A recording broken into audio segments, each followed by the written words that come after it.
இன்றைக்கி இந்த வீடியோவில் லீஃப் ஸ்டிச் டைப் 2 பற்றி பார்க்க போகிறேங்க. லீஃப் ஸ்டிச் வந்து ஃபஸ்ட்டு டைப் வந்து கிராஸாக நம்ம போட்டு ஃபில் பண்ணுவோம்.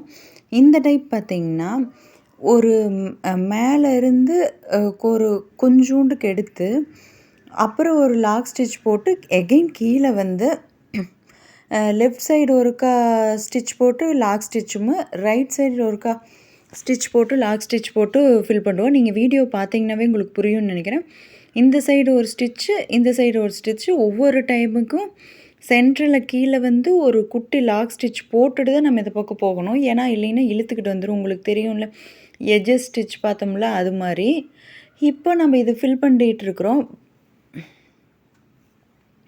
இப்போ பார்த்தீங்கன்னா கிட்டத்தட்ட முக்கால்வாசி ஃபில் பண்ணிட்டோம். இப்போ இந்த இடத்த கீழே வந்து நம்ம கீழே லாக் ஸ்டிச் போட்டு போட முடியாது. ஏன்னா ஃபில் ஆயிருச்சா, அப்போ அது வந்து கீழே போட்டிங்கன்னா மேலே அதோட ஃபினிஷிங் நீட்டாக வராதுங்கிறனால, அப்போ மட்டும் அந்த சைடு மட்டும் ஒன் சைடு ஃபுல்லாக ஃபினிஷ் பண்ணி எண்ட் நட் போட்டுட்டு இப்போ எகைன் இந்த சைடு நம்ம ஃபில் பண்ணுவோம். இதே வந்து அந்த லீஃப் வந்து பெருசாக இருக்கிற மாதிரி வந்தால் கிட்டத்தட்ட நம்மளுக்கு கரெக்டாக போயிருங்க. இது குட்டி லீஃபுங்கிறனால ஒன் சைடு ஃபில் பண்ணி அகைன் இன்னொரு சைடு ஃபில் பண்ணுற மாதிரி இருக்கும். இந்த ஸ்டிச்சும் லீஃப் ஸ்டிச் தேர்டும் பார்த்திங்கன்னா கிட்டத்தட்ட சேமாக தான் வரும். ஆனால் நம்ம யூஸ் பண்ணுற இடத்துக்கு வந்து கொஞ்சம் டிஃப்ரெண்ட் ஆகுங்க. இது வந்து பார்த்திங்கன்னா ஒரு ரோஸ் மாதிரி பெட்டல் போட்டு அதில் மோட்டிவ் கொடுக்குறதுக்கு இது நல்லா யூஸ் ஆகுங்க. இதே அடுத்த ஸ்டிச் பார்த்திங்கன்னா நான் அது எதுக்கு யூஸ் ஆகுன்னு சொல்கிறேன்.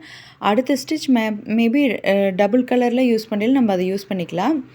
நான் பார்டருக்காக செயின் ஸ்டிச் கொடுத்துக்கிற ஜரி த்ரெட்டில் நீங்கள் bead work, chain, ball chain அது மாதிரி எது வேணுமோ நீங்கள் அதை கொடுத்துக்கலாம். இந்த வீடியோ பிடிச்சிருந்தா மறக்காமல் நம்ம சேனலை லைக் பண்ணி சப்ஸ்கிரைப் பண்ணிடுங்க. உங்கள் ஃப்ரெண்ட்ஸுக்கெலாம் ஷேர் பண்ணுங்கள். இப்போ நம்ம ஒவ்வொரு நாளும் ஒவ்வொரு ஸ்டிச்சஸ் பார்த்துட்ருக்கோங்க. இதெல்லாமே நீங்கள் ப்ராக்டிஸ் பண்ணிங்கனாவே பார்த்தீங்கன்னா உங்களுக்கு ஆரியில் எல்லா ஸ்டிச்சஸுமே கவர் ஆகிக்குங்க. இந்த வீடியோ பிடிச்சிருந்தா மறக்காமல் சப்ஸ்கிரைப் பண்ணிடுங்க. தேங்க்யூ.